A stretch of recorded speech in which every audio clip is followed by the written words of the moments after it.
Good Wednesday afternoon, and welcome to the weekly update with Kyle Johansson, who is back, by the way, and the mayor. So Kyle, your trip, let's talk a little bit about your trip before you jump into the weather. My trip was really good. We went to Italian place the first night on the 3rd. On the 4th, we went to this town which is called Mystic, which is right about an hour southeast of Hartford. This is what you call a drawbridge. And after that, this is at the Hartford Yard Goats game. There you go. There's the Hartford Bridge, actually, before the game. If we go back to the other picture, there's Choo Choo the female, which is the blue yard goat, and Chompers is the male, which is the green goat. Chompers? Yeah. Okay. And I was at the game on the 4th, and they did fireworks after the game. Very for cool. Independence Day. Very cool. Nice. So you had a good trip? Yep, we did, and there's the drawbridge. And did you go to the beach at all? Yes, on the 5th. On the 5th, you went to the beach, and how was that? Not too crowded. It wasn't crowded at all. But And you said cooler than Cooler. it has been here. yeah, Good for you. an hour north from the I'm ocean. envious. Yep. Why don't you update? Oh, yeah. Let me show this real quick. And I think maybe I don't know if you guys can see that or zoom in on it. Oh, go right in front of me. Well, I don't know. Can you switch camera? There we go. Perfect. Try and make this straight because That's- everything is backwards. That's the same bridge that I saw. So that's the Mystic Bridge. And The drawbridge. That was the drawbridge. Very cool. And I was joking with Kyle that I heard that over the past weekend or whatever, there's a bridge in Brooklyn, a swing arm bridge that opened up, and because of the heat, it couldn't close again, which, what a bummer that would be. So hopefully you didn't have that same problem when you were in Connecticut. Weekly update when it comes to the weather, Kyle. So today we got overcast skies, slight chance of rain shower, high of 77, winds west-southwest at 15 to 25 miles per hour. This is because of what's left of remnants of Hurricane Beryl, which was, hard to believe, a Category 5 hurricane like just this past like a week ago. Right. And tonight we got partly cloudy skies, low of 59.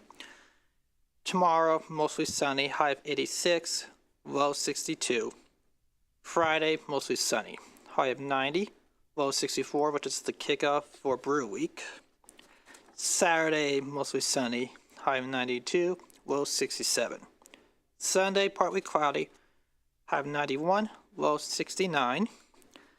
Monday, partly cloudy, high of 96, low 71. Next Tuesday, same forecast, partly cloudy, high of 96, low 71. And next Wednesday, scattered storms, high of 88, low 65. But we do need rain really bad here because grass is not looking good. Even though that's usually a typical La Nina year, which means summer can be hotter and drier.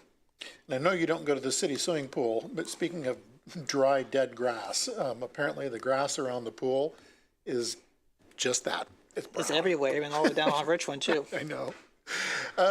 The UV for today, it looks like it's pretty low. It's like 0 to 50. Zero. 0 to 50, and they're saying from tomorrow for next Wednesday, it's like 51 to 100. Is UV. Yeah, for our UV, and then humidity, we've got The air quality. This is yeah, the air quality. The pollen index, It's down. Pollen is down today. very good. All right, because we've had viewers who were asking for that information moving forward, so we're going to start providing them. And Kyle, I know that you're on top of all those things, so we will start addressing our pollen index, our UV index, And air quality alerts. and air quality alerts. All right. Shifting gears a little bit to water quality, and our water quality is outstanding.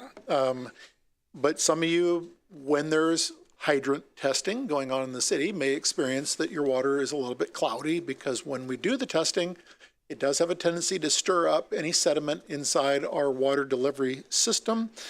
So just bear in mind that when there is hydrant testing in your neighborhood, it's advisable to not wash any clothes while that is happening. It's short-lived, but in particular whites.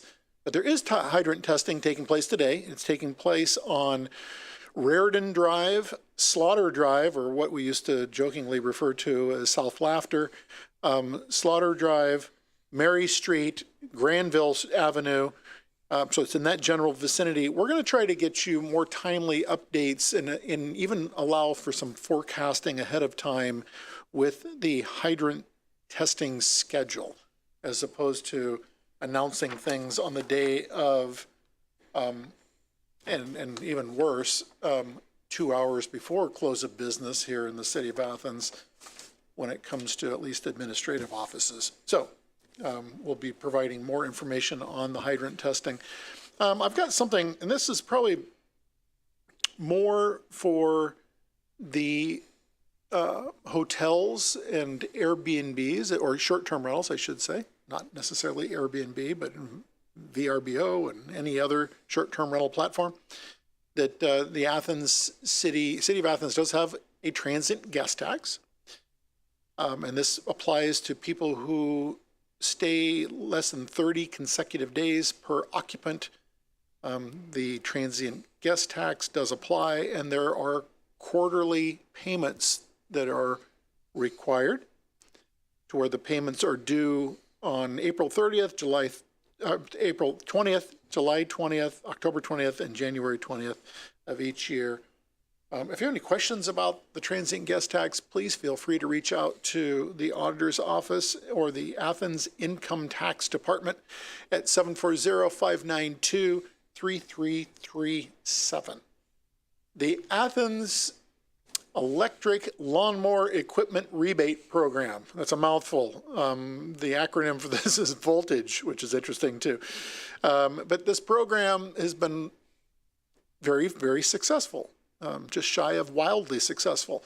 It's funded by the NOPEC, the Northeast Ohio Public Energy Council Energized Communities grant that we receive here in the city each year. And if I'm not mistaken, there have been somewhere between 16 and 20 individuals apply for or begin the process of applying for a rebate through the Voltage program.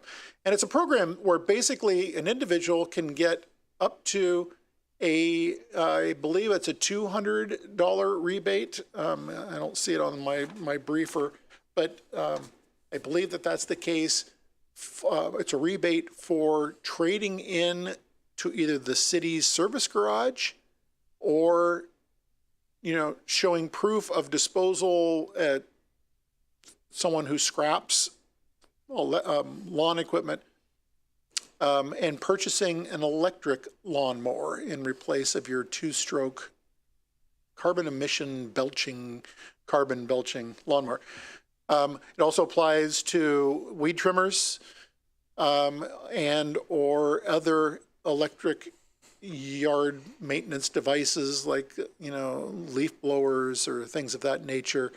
And it's kind of graded to our $200 rebate for a lawnmower, $150 rebate for a weed trimmer, and then other electric devices. I think it's a $100 rebate or somewhere in that neighborhood.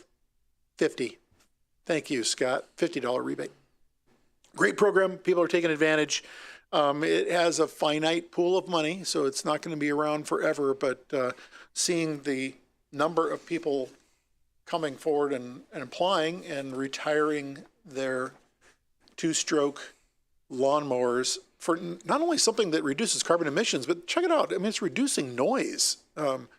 The noise coming from an electric lawnmower versus a two-stroke mower are,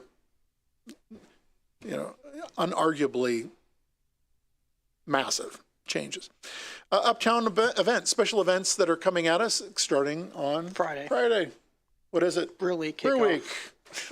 We've got Ohio Brew Week barreling at us. Ha, ha, ha. Starting on the 12th, this Friday, which is the first call, where we're going to be closing down Court Street from Washington to Carpenter Street between 4 p.m. and 10 p.m. It's DORA allowed, so it's a DORA event. The closing will start around 3 p.m. and reopen again at 11 p.m.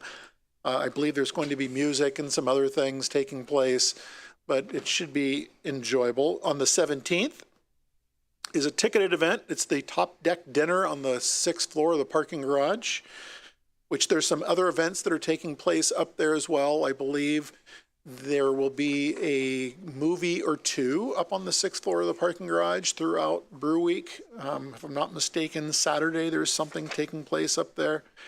But but the Athens News did post a whole list of things going on, to include where your favorite microbrewery might be selling or showcasing their beers. On the 18th, there's a Dora evening on Union Street between Congress and Court Street. On the 19th is the Brewbecue down at the former railroad depot off of West Union Street, West Union and Depot to be exact. And on the 20th, I hate looking that far in advance, but it's worth mentioning, it will be the final event, which is the last call, where there's all kinds of things taking place on Court Street. As a reminder, the cordoned area that includes the stage, that is not internally a Dora event. That will be a Brew Week event where they have their own F2 permit, and they will be selling microbreweries via the microbrewers on the street. On the 26th is the Plains Lions Club Cruise-In, and that'll be taking place on Court Street between Washington and State, beginning at 5:30 p.m. The street will be closing down at 4:30 p.m. Let's keep that in mind. August 3rd is the Athens Community Arts and Music Festival on West Union Street between Congress and Court Street. That's always a great event, so come check that out. And then August 10th, Bounty on the Bricks, which will be wonderful as well, raising money for our food pantries and food bank and whatnot. Upcoming meetings, we've got the Athens Municipal Arts Commission. That'll be meeting today at 5:30 at, I believe, Arts West. Yes, at Arts West. On the 17th of July, the Planning Commission will be meeting here in Council Chambers at noon. And then on July 17th, the Disabilities Commission is going to be meeting at the Athens Community Center, and that event will be at 5:30 p.m. I have a couple proclamations, but before I get into the proclamations, I'd like to share a letter that we received on the 3rd of July. I actually didn't receive it till close of business on July 3rd. Otherwise, I would have read it at the July 3rd weekly update. And this is a letter from the mayor of Ostro, Ukraine, Mayor Yuri Yahudka. And it reads as follows: on behalf of Ostro City Council and the entire community of Ostro, please accept our warmest congratulations on the occasion of the Independence Day of the United States of America! Exclamation mark. This day symbolizes not only the birth of your great nation, but also the triumph of democracy, freedom, and equality, values we deeply share. Your country has always been and remains a beacon of hope and inspiration for many nations around the globe, to include Ukraine. We greatly value our sister city relationship and the fruitful cooperation between our cities. This friendship is a vivid example of how communities from different parts of the world can unite for a common good, exchange experiences, and provide mutual support.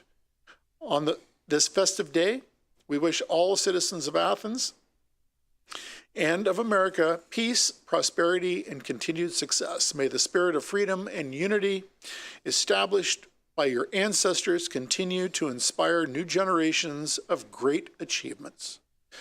Happy Independence Day, dear friends. Long live the friendship between our cities and communities. So I wanted to share, and I just did. Very nice letter, sincere letter from the mayor of Ostro, Ukraine. I've got two proclamations before we wrap up. The first proclamation is for recognizing Summer Meals Month here in the city of Athens. Whereas summer is the hungriest time of the year for many children and families struggling to make up for lost school meals. Food insecurity tends to increase, and 53% of school-age kids qualify for free and reduced price lunch meals, but don't get these meals when school is out for the summer. And whereas children who are food insecure are more likely to miss school, perform worse academically, experience social, emotional, and mental health challenges, and forego health care and develop chronic diseases. And whereas traditional summer meal programs have historically only reached 1 in 7 kids who rely on free or reduced price meals, during the school year. And whereas in 2022, Congress enacted significant improvements to how we reach kids with food they need during the summer.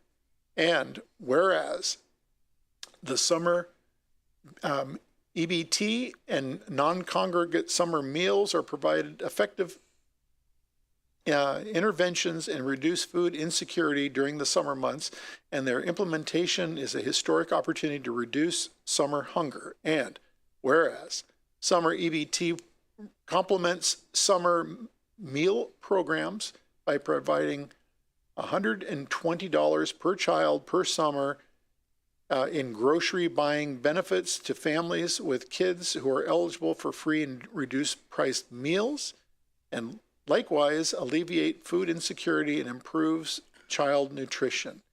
And whereas summer EBT is projected to reach nearly 21 million children and provide $2.5 billion in grocery benefits in states implementing this summer program.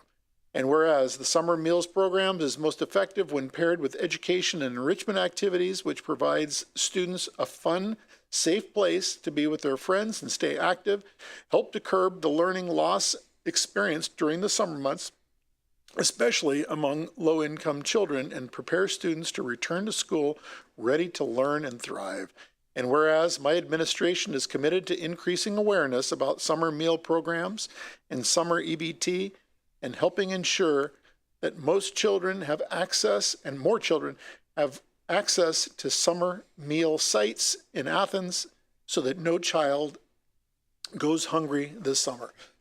Now, therefore, I, Steve Patterson, the mayor of the great city of Athens, Ohio, do hereby proclaim July of 2024 as Summer Meals Month here in the city of Athens. All righty. Finally, another proclamation, and this is early in recognizing two amazing things. One of them is a week and the other is a day here in the city of Athens. Proclamation. Whereas the city of Athens recognizes Ohio Brew Week's 19th year anniversary and celebrate all that this festival continues to our ways in which it contributes to our community and the great state of Ohio. And whereas we also recognize the significant contribution Ohio Brew Week and the city of Athens has in cultivating a long-standing and pivotal role in the Ohio craft brew industry. And whereas today we are continuing to honor John Sparhawk, founder of Ohio Brew Week, and his family. We celebrate his vision and how successful this event has become.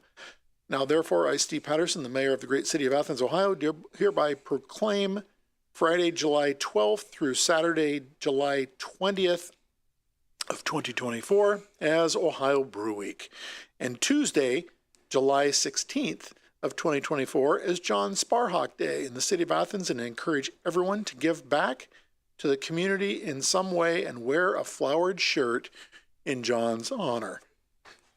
All right. Kyle, welcome back. Thank you for this amazing postcard. It's awesome. With the Mystic Drawbridge in Connecticut. And glad you're back. It's good to be back, and next month is our half a decade anniversary already. Next month is our half a decade? 5 years? Yeah, next month. Phew. And this Friday is a Copperheads game. And it's also a fireworks Copperheads game. I saw that too. Yep. You and the kids should definitely try it. We're going to be there. We're absolutely going to be there. We're going to be looking for Homer, and we're going to be watching the fireworks and probably watch a little bit of baseball. But yeah, we'll be there. I'll be there too. All right. Thanks for watching us. Thanks to the government channel, Scott and Ryan and Jason. You guys do amazing, amazing work in certainly making myself look good. Yeah, Kyle looks great, but you certainly make me look better.